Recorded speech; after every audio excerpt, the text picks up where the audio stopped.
हे students, good morning. आज हम start करेंगे बीकॉम सेकेंड ईयर में business and financial management subject. इसका paper second banking law and practice अभी हम पढ़ रहे हैं। इसका आज हम एक नया टॉपिक स्टार्ट करने जा रहे हैं, termination of banker customer relationship, कि किस तरह से बैंकर और कस्टमर के रिलेशनशिप टर्मिनेट हो सकते हैं, समाप्त हो सकते हैं। इससे पहले के लेक्चर्स की सीरीज़ में हमने पढ़ा था कि बैंकर और कस्टमर के बीच में कौन कौन से अलग अलग टाइप के रिलेशनशिप होते हैं। आज हम पढ़ेंगे कि ये संबंध किस तरह से समाप्त हो सकते हैं। देखिए, banker and customer relationship is established when customer opens the account and both parties are able to terminate the relationship by closing the account. अगर बैंकर और कस्टमर का जो रिलेशन है वो कैसे एस्टेब्लिश हुआ है, जबकि कस्टमर ने बैंक में कोई अकाउंट ओपन किया है, तो वो रिलेशनशिप कब समाप्त हो सकता है? जब दोनों में से कोई भी एक पार्टी उस अकाउंट को क्लोज करना चाहती है। दोनों ही पार्टीज एलिजिबल है अकाउंट क्लोज करने के लिए, तो दोनों में से एक भी पार्टी अगर अकाउंट क्लोज करेगी तो ये रिलेशनशिप टर्मिनेट हो जाएगा। अब एक कस्टमर कब अपना अकाउंट क्लोज करता है? एक कस्टमर अपना अकाउंट कुछ कंडीशंस में क्लोज करता है, जो कि इस प्रकार है। When customer shift somewhere and it is not feasible and convenient to maintain the account in particular branch। अगर कस्टमर कहीं और शिफ्ट हो जाता है, एक जगह से दूसरी जगह अगर माइग्रेट हो जाता है और उस पर्टिकुलर जगह पर्टिकुलर ब्रांच में अकाउंट मेंटेन करना अगर उसके लिए पॉसिबल नहीं है, तो कस्टमर जब चाहे अपना अकाउंट उस ब्रांच में क्लोज कर सकता है। इसका सेकंड रीज़न हो सकता है when customer is dissatisfied with the branch services.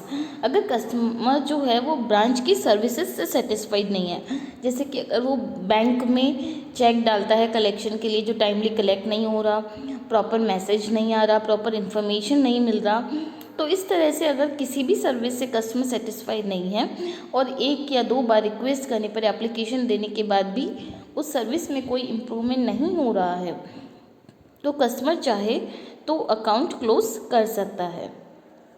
Next इसका रीज़न हो सकता है when bank does not offer the particular service which is required by customer. अगर बैंक को कोई पर्टिकुलर सर्विस की रिक्वायरमेंट है कस्टमर को किसी पर्टिकुलर सर्विस की रिक्वायरमेंट है और बैंक उस सर्विस को प्रोवाइड नहीं करवा पा रहा है, तो भी कस्टमर अपना अकाउंट वहाँ से क्लोज कर सकता है। When customer does not receive the periodical account statement, जो पीरियोडिकली अकाउंट स्टेटमेंट कस्टमर को चाहिए, अगर बैंक की ब्रांच से वो अकाउंट का स्टेटमेंट नहीं मिल रहा है, तो कस्टमर अपना अकाउंट क्लोज कर सकता है। And when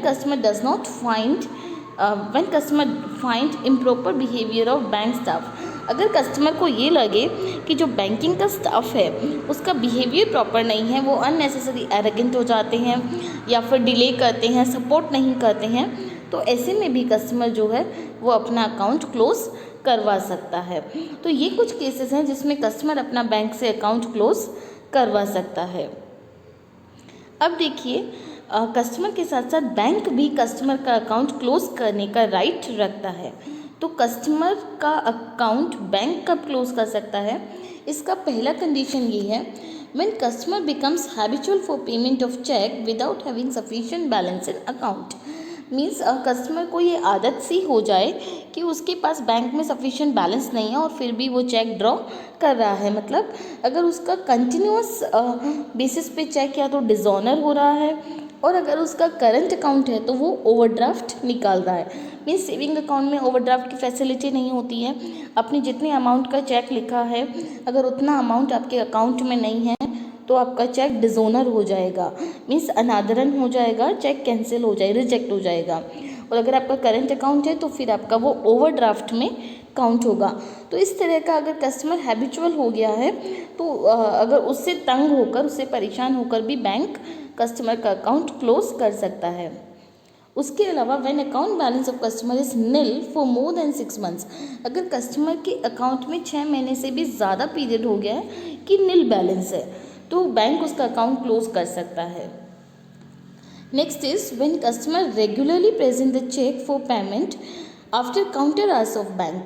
means generally bank का एक काउंटर आवर्स का टाइमिंग होता है, सपोज 4 o'clock बैंक ने अपना रिटेल जो कस्टमर डीलिंग है वो बंद कर दिया है, और कोई कस्टमर है हैबिचुअल हो गया, हमेशा 5 बजे 5:30 बजे बैंक जा रहा है और रिक्वेस्ट कर रहा है कि प्लीज़ मेरा चेक आप क्लियर कर दीजिए, मुझे चेक का पेमेंट दे दीजिए। तो इस तरह की अगर हरकत वो बार बार करता है, काउंटर आवर्स के हमेशा बाद में आता है, तो उससे परेशान होकर भी बैंक उसका अकाउंट क्लोज कर सकता है। Next is when customer does not maintain minimum balance in account. अगर मिनिमम जो बैलेंस है, सपोज 1000, 1500, 2000, जो भी बैंक का मिनिमम बैलेंस का क्राइटेरिया है, अगर कस्टमर वो मिनिमम बैलेंस मेंटेन नहीं करता है, तब भी बैंक के द्वारा कस्टमर का अकाउंट क्लोज किया जा सकता है।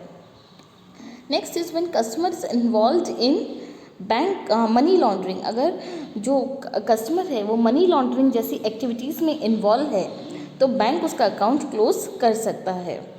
Next is when customer becomes insolvent. अगर कस्टमर ने कोर्ट के थ्रू अपने आप को दिवालिया घोषित करवा लिया है, या फिर कस्टमर के जो भी क्रेडिटर्स है उन्होंने कोर्ट में ऐसी कोई पिटीशन फाइल की है, और एज अ रिजल्ट कोर्ट ने उस कस्टमर को इंसॉल्वेंट डिक्लेयर कर दिया, दिवालिया डिक्लेयर कर दिया, तो बैंक के द्वारा उस कस्टमर का अकाउंट क्लोज किया जा सकता है, उसमें ट्रेडिंग को रोका जा सकता है, और कोर्ट के आगे के ऑर्डर्स तक का वेट किया जा सकता है। When customer is declared as insane. अगर कस्टमर को डिक्लेयर किया जाए कि वो इंसेन है, मतलब उसका जो मेंटल स्टेट है वो प्रॉपर नहीं है, वो मेंटली इनस्टेबल है, तो ऐसी कंडीशन में भी उसका अकाउंट क्लोज किया जा सकता है, फ्रीज किया जा सकता है। तो ये कुछ कंडीशंस है जिसमें बैंक जो है वो कस्टमर का अकाउंट क्लोज कर सकता है। उसके बाद में एक आता है डिकीज्ड अकाउंट। डिकीज्ड अकाउंट उस अकाउंट को कहते हैं जिसमें कि when customer is died and और कस्टमर की डेथ हो गई है, banker is terminated the account which is called deceased account. Customer की मृत्यु हो जाने पर जो बैंक उसका अकाउंट बंद कर देता है, उस अकाउंट को क्या कहा जाता है? Deceased account. और जो डिकीज्ड अकाउंट है उसका पेमेंट किसको मिलता है? उसके लीगल बेनिफिशियरी को। लीगल बेनिफिशियरी जो भी उसका कानूनी उत्तराधिकारी है। देखिए जनरली क्या होता है, हम जब भी बैंक में अकाउंट ओपन कराते हैं, हम उसको उसके एक नॉमिनी का नाम उसमें दे देते हैं कि अगर किसी भी केस में जब जो कस्टमर है वो उसकी मृत्यु हो जाए या उसको कुछ भी इशू हो जाए, तो उसका अकाउंट में से बैलेंस कौन निकाल सकता है? उसका नॉमिनी। तो अगर नॉमिनी बनाया हुआ है तो पूरा पैसा उसी को मिल जाएगा। नॉमिनी एक से ज़्यादा भी हो सकते हैं और उसमें परसेंटेज डिक्लेयर होता है, जैसे कि 60% पैसा एक्स को मिलेगा, 40% पैसा वाई को मिलेगा। और अगर ऐसा कोई नॉमिनेशन नहीं किया हुआ है तो वो पैसा किसको मिलेगा? लीगल बेनिफिशियरी को। लीगल बेनिफिशियरी को डिकीज्ड अकाउंट से पैसा निकालने के लिए इंडेमनिटी बॉन्ड साइन करना पड़ता है। इंडेमनिटी बॉन्ड एक तरह का क्षतिपूर्ति अनुबंध है जिसमें जो भी पर्सन लीगल बेनिफिशियरी के तौर पे डिकीज्ड अकाउंट में से मनी विड्रॉ कर रहा है, वो एक अनुबंध साइन करके देता है, एक कॉन्ट्रैक्ट साइन करके देता है कि अगर मेरे इस विड्रॉवल से फ्यूचर में बैंक को किसी भी तरह का कोई नुकसान हो, कोई क्षति हो, तो उस क्षति की पूर्ति करने के लिए मैं उत्तरदायी हूँ। तो इस तरह का इंडेमनिटी बॉन्ड साइन करवाया जाता है। और उसके अलावा जो सेशन कोर्ट है उससे सक्सेशन सर्टिफिकेट मतलब उत्तराधिकार प्रमाण पत्र भी बनवाना होगा कि जो पर्सन बैंक में अमाउंट क्लेम करने आया है वो उस कस्टमर का लीगल उत्तराधिकारी है, कानूनी उत्तराधिकारी है। तो इस तरह से डिकीज्ड अकाउंट का पैसा उठाया जा सकता है।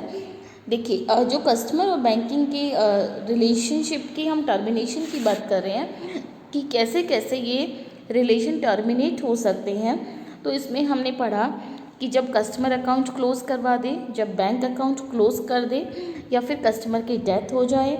इसके अलावा म्यूचुअल एग्रीमेंट कि जब भी बैंक और ग्राहक एक दूसरे से सेटिस्फाइड नहीं हैं तो दोनों आपस में म्यूचुअल कंसेंट देकर अकाउंट बंद कर सकते हैं। इसके अलावा जब भी बैंकर या फिर कस्टमर अकाउंट क्लोज करवाना चाहें तो वो एक दूसरे को एक प्रायर इन्फॉर्मेशन देते हैं, पूर्व सूचना देते हैं, और सूचना देकर अपने संबंधों को समाप्त कर सकते हैं, अपने रिलेशन को टर्मिनेट कर सकते हैं। किसी कस्टमर की मृत्यु होने पर जो ग्राहक के खाते का संचालन बंद कर देता है तो उसे हम क्या कहते हैं? डिकीज्ड अकाउंट। उसके बाद में अगर कस्टमर इंसान हो जाए, पागल हो जाए, जिसकी मेंटल स्थिति प्रॉपर नहीं हो, जो हमने पढ़ा कि ऐसी स्थिति में बैंकर जो है वो कस्टमर का अकाउंट क्लोज कर देगा और उसके बाद में कोर्ट के जो ऑर्डर्स मिलेंगे, उसको न्यायालय के जो आदेश मिलेंगे उसके हिसाब से उस अकाउंट का निपटारा कर देगा। ग्राहक के दिवालिया होने पर, इंसॉल्वेंट डिक्लेयर हो जाने पर भी अगर इसकी एक ऑथोराइज्ड इन्फॉर्मेशन बैंक को मिल जाती है कि कोर्ट से ऑर्डर मिल गया कि ये कस्टमर दिवालिया हो गया है, अतः ये अपने खाते से किसी प्रकार की भी राशि ना निकाल पाए, तो ऐसे में क्या करेगा, बैंक जो है वो कस्टमर के अकाउंट को फ्रीज कर देगा और जो सरकार के द्वारा नियुक्त एक समापन करता होगा, जो भी उसका प्रॉपर सेटलमेंट करने के लिए एक अधिकारी नियुक्त होगा, उसको वो बैंक के जो भी कस्टमर का जो बैंक अकाउंट है उसकी पूरी राशि उसको सौंप देगा, पूरा अमाउंट उसको हैंडओवर कर देगा। उसके अलावा खाते की जमा राशि का अभिहस्तांकन होने पर भी, means on assignment of balance, means जब भी कोई ग्राहक अपने खाते में जमा संपूर्ण राशि को किसी थर्ड पार्टी के नाम पर अभिहस्तांकन कर देता है, असाइन कर देता है, तो ऐसे में भी जैसे ही कस्टमर से ऑर्डर रिसीव हुए, बैंकर और कस्टमर के रिलेशनशिप टर्मिनेट हो जाते हैं। देखिए, एक और इम्पॉर्टेंट तरीका है कि किस तरह से बैंकर कस्टमर के रिलेशनशिप टर्मिनेट हो जाते हैं। जब कस्टमर के अकाउंट पे बैंकर को गार्निशी ऑर्डर रिसीव होते हैं। गार्निशी ऑर्डर का मतलब ये होता है कि न्यायालय या कोई भी सरकारी अधिकारी जो है वो एक कुर्की आदेश, गार्निशी ऑर्डर जारी करता है कि इस नाम का कस्टमर आपके अकाउंट में जिसका ये बैलेंस है, अकाउंट है, आप उस अकाउंट में को फ्रीज़ कर दीजिए, उससे उसको विड्रॉल की परमिशन नहीं दीजिए और उसका किस तरह से सेटलमेंट होगा वो आगे कोर्ट का ऑर्डर बताएगा। उसके अलावा अगर साझेदारी का समापन हो गया है या कंपनी का समापन हो गया है, जैसे कोई पार्टनरशिप अकाउंट है या कोई कंपनी का अकाउंट है, तो अगर वो पार्टनरशिप ही समाप्त हो गई है या वो कंपनी ही डिसॉल्व हो गई है, तो ऐसे में भी बैंकर और कस्टमर के रिलेशनशिप अपने आप टर्मिनेट हो जाते हैं। उसके अलावा अगर बैंक का अपना बिजनेस बंद हो जाए, किसी भी वजह से बैंक का रजिस्ट्रेशन कैंसिल हो गया, बैंक ने खुद से अपना अकाउंट क्लोज कर लिया, तो ऐसे में भी बैंकर और कस्टमर के रिलेशनशिप्स अपने आप टर्मिनेट हो जाते हैं। तो ये कुछ तरीके हैं, ये कुछ टाइप्स है जिनकी वजह से banker and customer relationship are terminated. I hope you are clear with the lecture. Thank you.